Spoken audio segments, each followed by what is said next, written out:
You do not do it that way, Mr. Ambassador.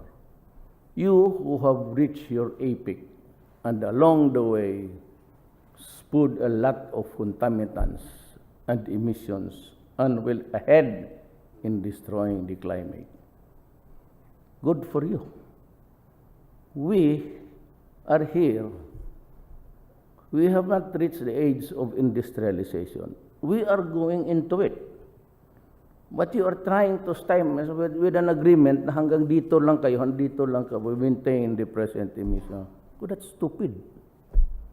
I will not honor that. Sabi niya, but you signed that was not my signature. Somebody else